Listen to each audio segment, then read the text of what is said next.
Hey, welcome back to True-Moto-Resto, and in this video we're going to take a look at why this fuel tank has leaked and see what we can do about fixing it.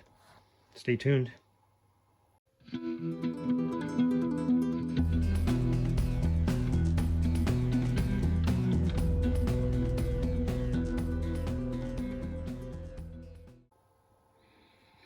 So like I said, this tank has developed a fuel leak, and so we're going to take a look at, see if we can figure out where the fuel leak is coming from, and then we'll see what we have to do to repair the leak, and then repaint and potentially re-decal some or all of the tank in the process. So this bike, and this tank is on the right side, so it basically sits somewhere in around there.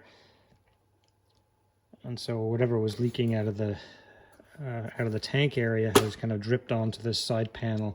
And basically, if you look at these side panels, from the factory, there was never any paint around the edges. So when it was repainted, it was basically repainted the same way. Unfortunately, what that means is it's not that difficult for the paint to kind of get under an edge and start to lift. And so that's basically what it did all the way down the area that it was leaking. Just the fuel just kind of gets underneath the very edge, so and then it peels it all up. So the way it just basically blistered everything. There's all the paint there, and so yeah. So we'll figure out where this is leaking from. There's only, I think, two potential areas for this to have leaked from. One is somewhere in and around here, if there happens to be a pinhole. And then the other obvious possibility is that in behind this latch plate where the tank is latched down to the frame, it's leaking potentially under here. So these are spot welded on, and it's not particularly unusual for rust to develop in some of those places inside the tank, I guess, when they're where the welds are. But a couple of things I'm going to do is I'll put a camera inside, see if I can see anything. And second thing I'm going to do is it has to be filled with water anyway, just to clean it all out, because if I end up whether I solder it, let's say if there's a problem out here, I have to solder it, I have to clean the tank out anyway with water. I don't want any fumes in there. Similarly, if I end up having to put a liner in it because it's leaking behind here, it has to have water and other products in it to clean it out before the liner goes in, probably muriatic acid and a few other things to prep a tank. But so it should show up pretty quickly if I put water in the tank, and it'll start leaking, or we'll get a wet spot around here, or we'll get water dripping from around here. So either way, it shouldn't be particularly difficult to find, and then we'll see how we remediate it going forward. Now this is actually hidden by the seat right here. So I mean, in an ideal world, you could kind of paint up to here, and then likely have to re-clear the entire tank. So we'll see. I'm not overly thrilled about doing it that way, but the person that I'm doing this for doesn't mind if these ones are a little bit shorter because it's hidden behind the seat. But we'll see how it works out. It's not, I mean, typically you're going to have to, it's nice to feather this back, and if I had to feather it back to paint it, you know, typically you're going to be back in here somewhere, and then it's not hidden anymore.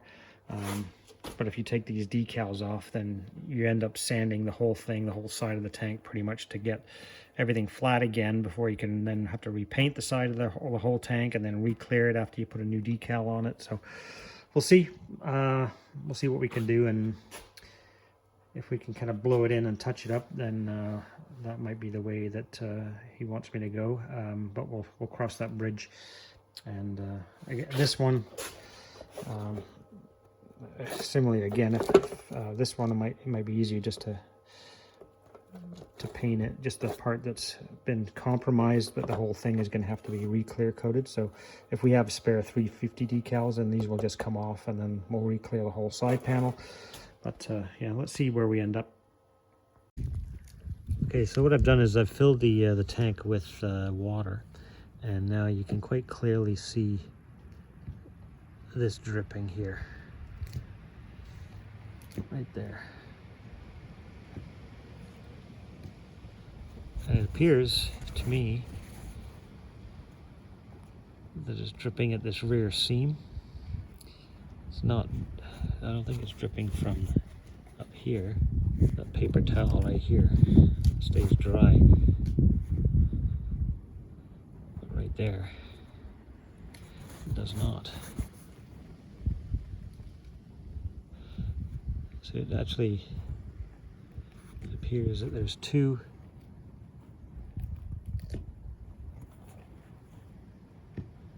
spots that it's leaking out of right at the very edge of the back seam there.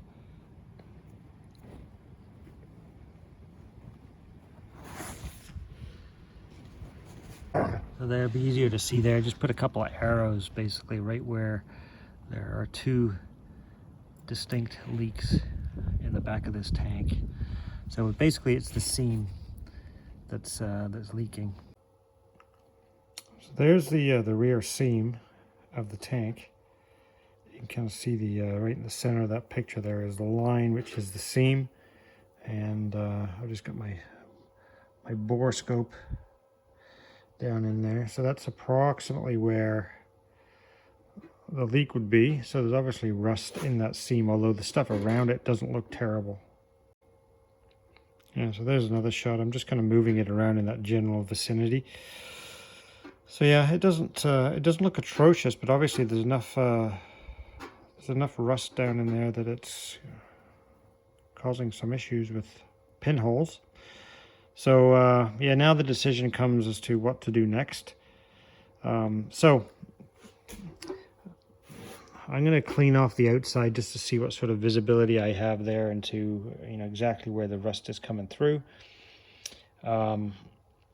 And then I got to decide on a course of action. Of course, the worry is, like, even if I was able to solder those up, what else is kind of waiting in the wings kind of thing, right? For leaks to happen. If I've got two here already, there's a pretty good chance that there's other stuff starting to get ready to leak. And I've already painted this tank once.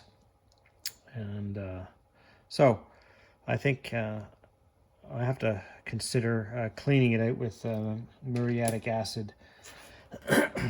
Just, I mean, it wouldn't be a soak. It would just be kind of a rinse just to get any of that loose rust out of there, get it dissolved in a way. And then I probably also get a better idea of if anything else is going to leak. But might be forced to put a liner in this. But we'll see. So here's the underside of that tank at the rear. And if you scrape away the factory paint, like, it really wasn't peeling or anything. But underneath, well, here I've sanded it back to the metal because this is where the two drops were appearing. Basically one here and then one about there. That's where the drips were coming from, in right along this seam here. But all underneath here was quite black, and same underneath here, black. Underneath here, black. All along here is black. I mean, I've sanded and polished it up a bit, but yeah, everywhere, all the way along, which so it may have been starting to seep for a while. So I think we may be having to put a liner in here. I don't like having to line tanks, but I mean, it's one thing if it's definitely only coming from one spot, like, and oftentimes, you know, the part of the tank that is laying low when the bike's on its side stand, which oftentimes is kind of down in here, around the fuel pickup area where the water would typically settle and whatnot. But seeing what I've seen through the camera, and this whole rear seam is looking like it has kind of rust in it. So I think the safest thing would be to give it a thorough cleaning. We'll do some muriatic acid in it, just a light wash, get rid of any traces of rust in there, neutralize it, and then fully prep the tank with the proper products to make sure there's good adhesion. 99% of the battle with tank liners is making sure that the tank is properly prepared inside so that the liner sticks properly. And then the good thing is like these kinds of tanks, especially ones with the external thread, once you've lined the tank, you can leave it sitting so it'll drain any of the excess liner out of there. But I'm probably going to wait until there's some warmer weather, because I'd like to make sure I can set the tank outside in the sun to completely dry it after it's washed and prepped inside, because the other thing you don't want to do is to prematurely put the liner in before all of the moisture has been eradicated from the seams. Otherwise it's just becomes a problem. All right, so I'm going to see if I can clean out the inside of the tank a little bit, where that rusted seam is at the back. I've got my wash basin here, and I've got my muriatic acid, and this is the stuff that I don't even leave this inside the building. It's in a zip bag in the barn where there's a lot of ventilation, because this stuff is if it leaks, it makes everything rusty. It's awful.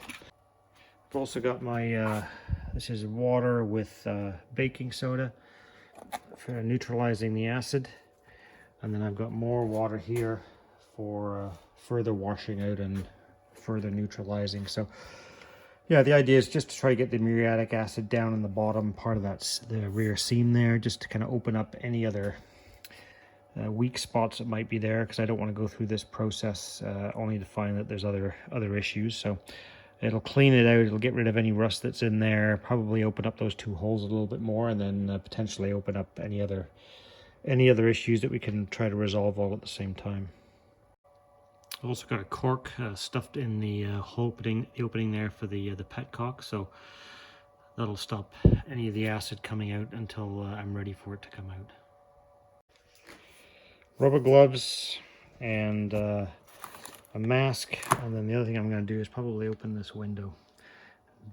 I do not want to breathe in the fumes from this. Okay, so I did the first acid wash, just to put a little bit of acid in. I did not see anything else open up. It didn't even drip out of the back here. So I think what's happening is it's not leaking at all unless you get enough tank pressure from fuel, and then it starts leaking out. Because my buddy said that they just put like about this much fuel in it initially, and it didn't leak at all. And then as soon as they filled it up, it started to leak. So, and when I filled it up with water, that's when I got drips coming out of here. So that's kind of the acid that's kind of been neutralized a little bit with you can see there, you put the baking soda in. Most of this is water, there's very little acid. So you can tell how much baking soda it takes to neutralize this stuff. Nasty, nasty stuff. If you can't hear me, probably it's because I have a mask on. Alright, so I've just emptied a bottle of isopropyl alcohol into the tank. All the water was drained out. It's all been neutralized, and now my goal is just to try to make sure I can pull all of the excess water out of the seams before I start any sort of soldering exercise on there. So that can soak into the seams for a little while, and then I'll drain the excess out, let the tank dry a little bit. Okay, so I've just kind of cleaned off with a grinder, my little mini grinder here, the area that was leaking, and then just for good measure, I'm a little concerned about this area. There was a little bit of acid there, so I think there's a pinhole there as well. So I'm going to attempt to solder this trailing edge a little bit, and this is pretty much the only effective way I've found of doing it. I've tried using my little butane torch, which was kind of marginally successful, but this giant soldering iron is the only one I found that kind of gives me the control and puts out enough heat to be able to solder a fuel tank, because basically you can't melt the solder and just drip it on the tank. That's called a cold solder joint or cold solder joint. You basically have to heat the metal on the tank and have the metal melt the solder, basically, is what you have to have it work. So this is the only one I've been able to, and this, I don't even own this. This belongs to a buddy of mine that's kind enough to let me borrow it every time I need it. So we're going to give that a go and see what kind of a job I can do of that. All right, so there's the first solder, and I'm going to flip the tank over and do the top edge. All right, there's the top side.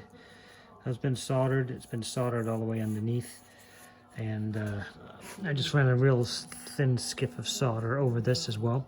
So now I'm going to go back outside. I'm going to fill it with water and see if it'll leak again or not. All right, so this tank is now full of water, and so far it's dry, so I'm not getting any dripping yet. So my plan now is I'm just going to leave this full of water, just to make sure that this has repaired properly, and there's no kind of a long-term very slight seepage or anything like that. I'm going to keep an eye on everything else under there, make sure there's no other leaks coming from any place. So yeah, we'll keep an eye on it for a day or so, and we'll see what happens. So it's been about a day and a half since I soldered up the back of the tank here, and I'm still dry. There's no drips anywhere from any other part. The tank is still full of water. I didn't empty it. I figured it just kind of gives me a longer term kind of test of the leak. Two, because I had muriatic acid in here, even though I neutralized it, it'll help to make sure that I also don't get any flash rusting in there while I'm still working on it. And three, having the tank weighed down makes it a lot easier to work on. It's not moving around on me, so that's good. So what I've done is I've feathered back with the sander and some hand sanding all the areas where the paint kind of abruptly stopped because it peeled. So that's all been feathered back. The only place I couldn't do that was right here where the decals kind of stop. And then I've put on etching primer where I went down to bare metal.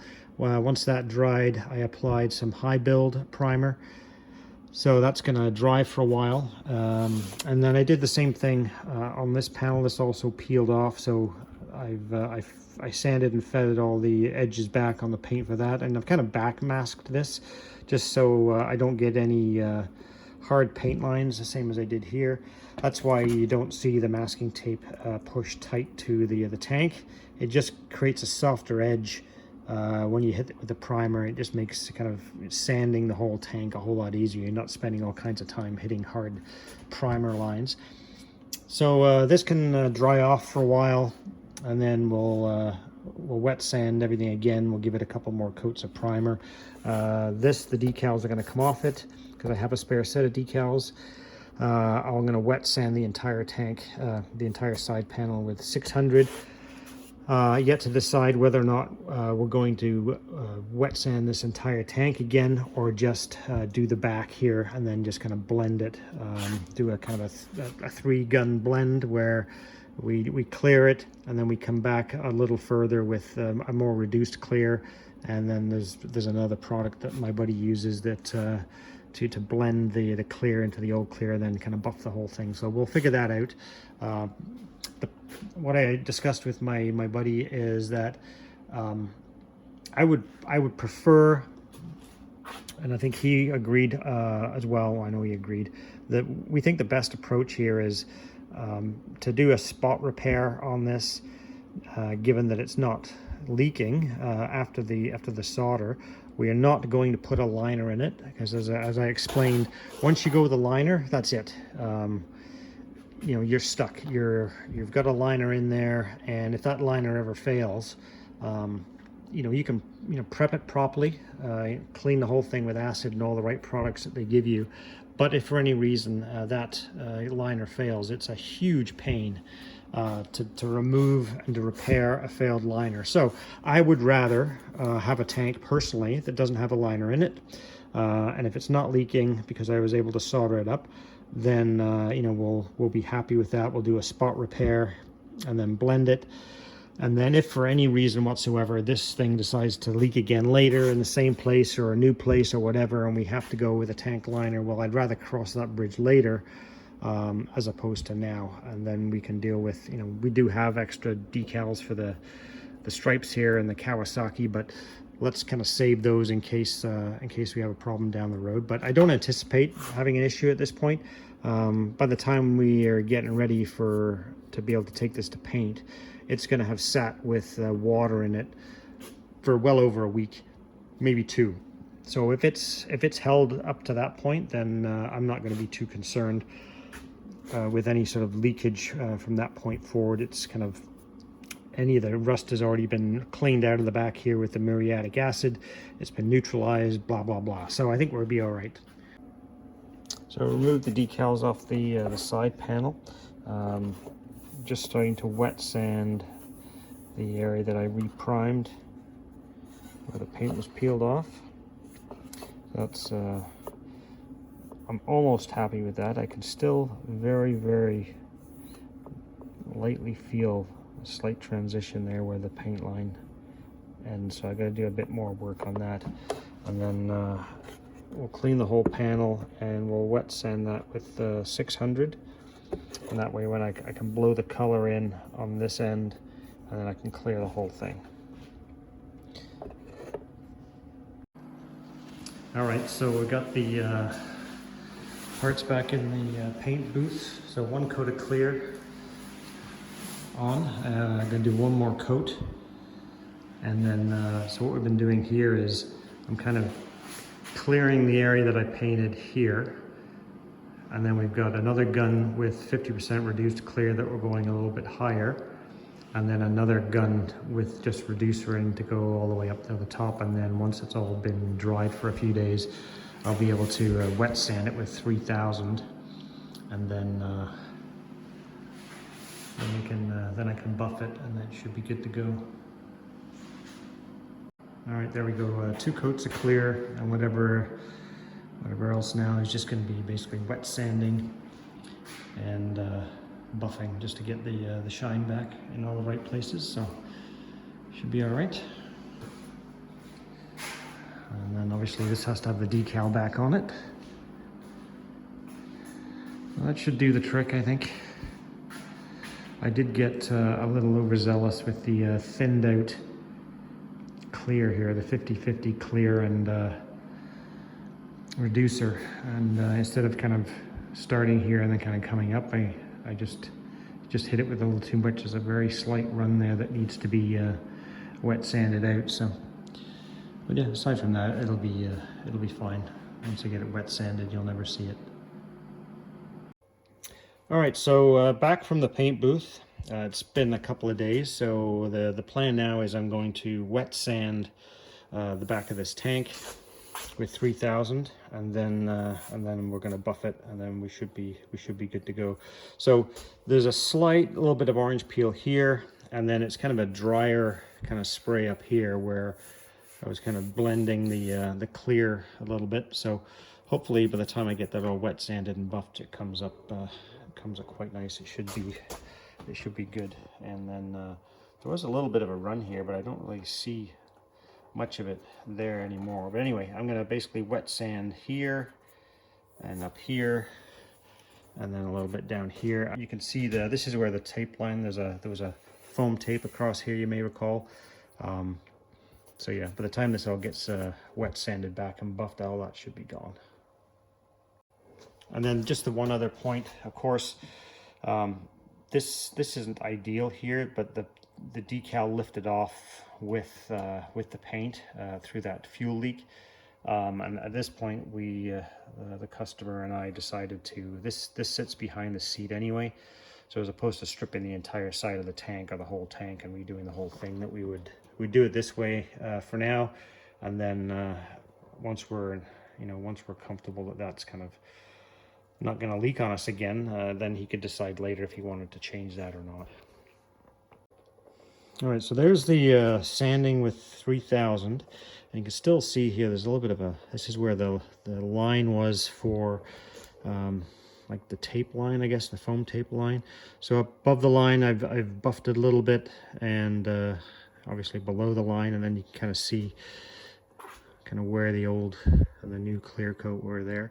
And then this is a Trizac pad that my buddy lent me. It's on a foam base, and it's equivalent of about 3000. So I guess once you've hand blocked it, you can wet this down and use this on there, which I did just to kind of get it that first level of polish. So now I'm going to use my polisher and my polishing compound. This is a cutting stage 1. I'll do that, and then we'll buff it and see how shiny it comes up. Okay, there's a couple of minutes with buffing it, and it's getting really close to being where I want it. I can still see, you can see it right there, or not in the light. There's a little bit of the kind of the tape line left right there, so I need to sort that out. But generally, it's coming up really well. So basically all I'm doing with this stuff is I'm just putting a couple of real small dabs on the buffing pad. I'm just using it's like a microfiber. Yeah, I think it probably would work a little better if I was using a foam pad, but I've done this before and it seems to work okay for me. And then obviously this is damp. I spray it with a little bit of water, and then it seems to work reasonably well. So I'm going to give it one more go, and then I think I'll be good. I might give it a little bit more of a buff down here, like right here. You can still see it. That's got a little bit of a haze to it there where I wet sanded it. So I'll take care of that as well. And there we have it. Looks beautiful. Nice shine on there. No more orange peel. No more kind of dry haze where the where I was kind of going with the blending process. But yeah, it worked out really well. This Trizac pad works nice. So yeah, basically 3 stages: the 3000 wet blocking, the Trizac pad wet, and then the cutting compound. And yeah, there she is. Now I just got to apply the 350 decal to the side panel, and it's ready to go home.